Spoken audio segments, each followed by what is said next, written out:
What's up, guys? This is going to be the last Lord of the Rings video on the channel. I'm going to be repurposing the channel because you can only verify 2 YouTube accounts per year. Apparently, this isn't something I'd known. Otherwise, I would have just made a different account for the new game I'm going to be covering. In this video, I'm going to go through the reasons why. If you don't want to watch, I completely get it. I'm just doing this so people have some kind of context because I have been getting questions quite a bit on Twitch. I don't hate the game. I think structurally the game's just not meant for somebody like me. So yeah, in this video we're gonna get through that. Let's just do it now. Let's just break it down. So here we are on my hub, if you will. My energy's full. I don't care to spend it. I got max level. I have Isengard team built up. I got Rohan team built up. I got some other tertiary characters like Halbarad, Ironhide, a couple others built up. Arwen. Yeah, I'm all over the place, and that's one reason right there is because without any kind of direction, some kind of game mode to build for in the early game, it was just like, hey, go for campaigns. Isengard was great in the campaigns, great in challenges, sucked in the first chapter of raids. Maybe they'll begin the second chapter. I haven't even looked at the second chapter, which to me tells me that my interest is waned off because I think the second chapter is now out. One thing they did that butchered my interest in the game was the star change. With stars being as impactful as they are now on the characters, I've just been spam star farming, or shard farming, you know what I mean? Like I come in, I spend all my energy on the Isengard team, I spend it on some Elves, try and get them ready for Elrond, spend it on Rohan, spend it on some of the Haradim guys, and then I have no energy. It's kind of cool that you do have enough energy to farm all of them, but then you can't farm gear. If you only farm a couple of them, then you'll never be ready for the legendaries, because there's no like random sources of shards besides the 4-hour chests. I'm gonna mention Marvel Strike Force quite a bit here because I started Lord of the Rings because it was a game like Marvel Strike Force, but there's so many differences that I lost interest. So I'm gonna talk about why that is. The 4-hour chests, they're not enough to kind of randomly farm characters up. You know, you need some kind of basic orb or something that you get for spending energy, something like that. Where you just get a little bit here, a little bit there, and it adds up over time, especially if we only have like 30 or 40 characters. Both characters that we've gotten released since launch, it's been a lot, which isn't a bad thing, so we can't build any of them up. So if you're farming the shards for the teams you do have, because you don't want to be stuck doing difficulty 2 of the raids forever, you can never build the new characters if you don't have the gear. That's a personal decision. Resource management is the name of the game, I get it, but I feel like the resources we have to manage in this game, they're just too scarce for my liking. So I guess that's reason number 1. Just can't build anybody up is how it feels. The economy killed it for me. The stores themselves, I don't think there's anything wrong with the stores. I don't like the way they're doing characters, but again, this is probably because I'm biased from Marvel Strike Force. So new characters come out, then they go into the gem store. This isn't an innately bad thing, because at least if you're a spender, you always have access to them. But if you're not a spender, I could use all of my gems per day on 5 Gimli shards, I guess. But I don't have energy to farm shards on other characters or gear on other characters. Again, so the resources just, they feel too crunched. As far as this other gear goes, like, you need a lot. You need a lot as soon as you hit gear tier 7. And anything under gear tier 8, I don't think is going to cut it for difficulty 3 of the raids. We're going to talk about the raids a lot and resources a lot, and that's just how it goes. This store right here, the challenge store is awful. The arena store is great. You know, it's a great way to farm high stars and characters quickly. The raid store, I haven't bought a single thing from here yet because I just don't know what to buy. Again, which is probably just an interest issue from me. And I see like this mushroom. Is this a full piece? This costs 300. This would have taken me 4 raids to get. It's clearly a piece that's used after gear tier 8 because it's only available on my gear tier 8 characters.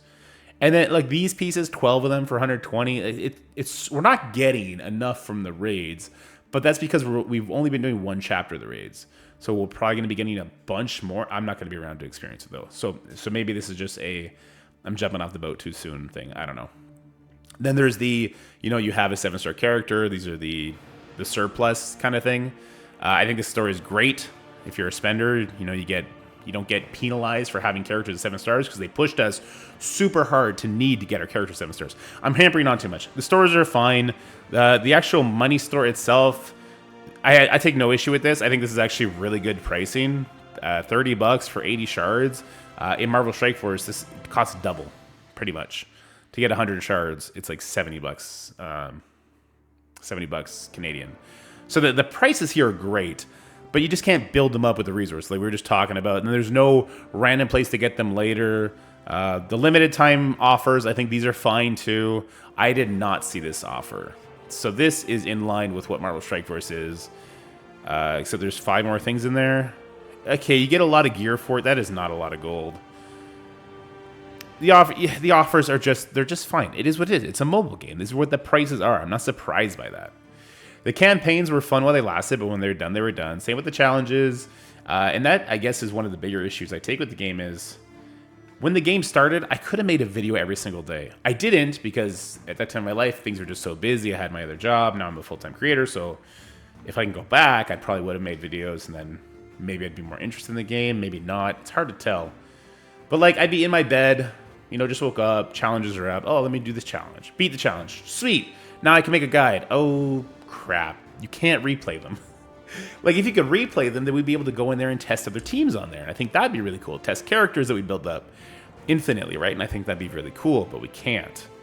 Arena, once they put the star change in Arena, I was just screwed. Because I farmed my Isengard team to, like, I think 4-star. And I was able to beat every single Shadow or Orc-related thing. And then I started farming, you know, gear and other stuff. And wow, are they destroyed now? So lots of hobbits in there beating up on Isengard because the hobbit offers were given like 200 shards for $20 to all the hobbits. So I was like, all right, it is what it is, right? So I let myself fall in Arena. Yeah, so pretty much just let's talk about the raids though, because I was waiting, holding my breath for raids, and honestly, really cool. The raids are really cool. I don't have anything bad to say about the raids. I think the personal reward track and the guild track, I love that. That's super cool. The raid rules on how to get points for Chapter 1, I really, really like that. Except I don't believe their numbers. So yesterday, I had to panic do this because I didn't want to let the guild down before I quit the game. I'm going to delete my account. Yesterday, for 4 hours, I was doing this with the Rohan team, who I've been able to like one-shot it with all the other times. And the reason it took me like 4 hours is because I want to get 300k on them because I know they can get more than 300k. I would go in there and I'd hit the bomber. Everybody around them would be perfectly low. The bomber would have 8 or 9 stacks and still throw the bomb at my team. Reset. Do it again. Reset. Do it again. Reset. Eventually got it. And then I was going to go in my Isengard team to put up another 300k points. And it's like, no. And that was the breaking point for me where I was like, I can't do this anymore. We're not going to do this. So I ended up making the call to my guild leader, who's a friend. I'm just like, hey, man, I'm done. A way that I knew I was kind of falling out of line with the game is I haven't even looked at the rules for this one. A cave draws near. Muster your courage and fight to clear a path. This monstrous creature. 100 points for every percentage of health lost by the enemy cave troll. 250 points for defeating an orc, 100 points for critical hit, 1500 points for toppling against each cave troll. Sure, let's go in there on difficulty 2. Let's go in there with our Isengard team. Can I go in there? Can I go in there? Difficulty 2? I cannot? Did the day pass or something? Pending results. Oh, it happened yesterday. So this was 2 days ago where I did this. And I couldn't be bothered. Oh, fuck. I screwed the guild over. I guess I didn't log in at all yesterday because I was playing the new game and I was having too much fun. I think, you know what? That says enough, guys. That says enough. It's a good game. It's a good game. It's a good game in its infancy, and as someone who needs to create content to feed their family, I don't feel like I can do that with this game, whether because of my interest, because of the economy, because I don't really like the RNG that I experienced in the first raid, but the second stage actually seemed kind of fun, just kill trolls. I'm done. I wish you guys so much fun playing Lord of the Rings Heroes of Middle-earth. I don't think it's a bad game. My experience with EA hasn't been that they're evil, it's just that they're making mobile games. All mobile games that I play are this exact same type of thing, except that they come out with more content. Like the game I'm playing now, the game that I'm going to be covering on this channel, Warcraft Rumble, has so much content in it already. So The campaign, it's like a tower defense game. So the campaign on it is going to take days and days and days and days. You can farm to your heart's content. There's no kind of energy, which this is a hero collector. That was never going to be like that for this game. All the characters are available to you. The offers are actually super cheap. They're not like hero collector games. It's like $2 for a character, $15 for like a team, that kind of thing. There's the PvP is already in there. The dungeon's already in there. They already have other modes. There's the guild. Everything's already in the game. The game hasn't been launched yet. That's what I needed in a game. And Lord of the Rings wasn't that. It will be that. I'm sure Lord of the Rings, 6 months to a year from now, is probably going to have not just raids, but some sort of war mode or some sort of crucible mode. And it's going to be really fun. I'm going to be like, I kind of wish I stayed with it. I've also heard that gold in Star Wars Galaxy Hero is like a non-factor. So you could always level up your characters immediately, but there's different progression paths after that, like your gear, like your ability materials. So I was hoping that was going to be the case for Lord of the Rings. We're able to level the characters up, show them off, and then you make like, okay, now put your real resources into this team. You know what I mean? It's just content creator stuff. So I'm leaving the game for that reason. The fact that I didn't even realize I didn't log in yesterday kind of says it all. So let's go ahead and delete the account. I want to thank you guys so much for making the channel pop off as quickly as it did. That was kind of crazy.